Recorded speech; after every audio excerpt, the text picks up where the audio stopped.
হবিগঞ্জ 4 মাধবপুর সোনারগাঁয়ের জন্য যদি মনোনীত করে, ইনশাআল্লাহ আপনাদের সার্বিক মনোসম্মতি থাকে এবং অল্প সময়ের ভিতরে আপনাদের মনের ভিতরে যে একটা গণজোয়ার সৃষ্টি হয়েছে, আপনাদের এই বাদ বাংলা জোয়ারকে কাজে লাগিয়ে ইনশাআল্লাহ আমরা সকলকে নিয়ে চেষ্টা করব অন্তত আহলুস সুন্নাত ওয়াল জামাতের প্রতিনিধি হয়ে আমরা যেন সংসদে গিয়ে ইয়া নবী সালাম আলাইকা পড়তে পারি। কথা বলেন ঠিক না বেঠে?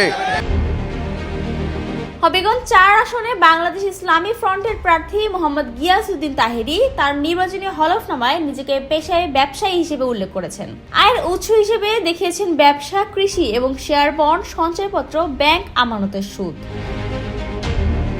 হলফনামা অনুযায়ী তাহেরির মোট সম্পদ 1,79,43,892 টাকা। এর মধ্যে অস্থাবর সম্পদ 19 লাখ টাকার বেশি এবং স্থাবর সম্পদ হিসেবে কৃষি জমি রয়েছে 1,60,00,000 টাকা। অবাক করার মতো বিষয় হলো তার উপর নির্ভরশীলদের নামে কোনো সম্পদ দেখানো হয়নি, এমনকি স্ত্রীর নামে স্বর্ণ গহনা, নগদ টাকা বা কোনো আসবাবপত্রও নেই বলে উল্লেখ করেছেন তিনি।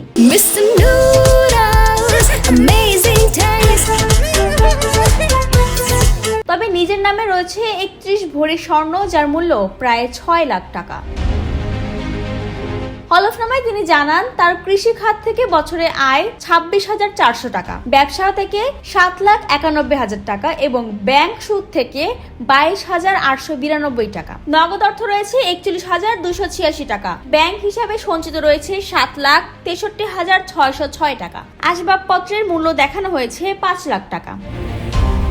তাহেরির বাড়ি কুমিল্লার দাউদকান্দি উপজেলার ভাজরা গ্রামে, শ্বশুরবাড়ি মাধবপুরে হওয়ায় তিনি হবিগঞ্জ 4 আসন থেকে প্রার্থী হয়েছেন। হলফনামায় আরও দেখা যায় তার বিরুদ্ধে 3টি মামলা চলমান রয়েছে, যা দায়ের হয়েছে 2024 সালের 5 আগস্টের পর।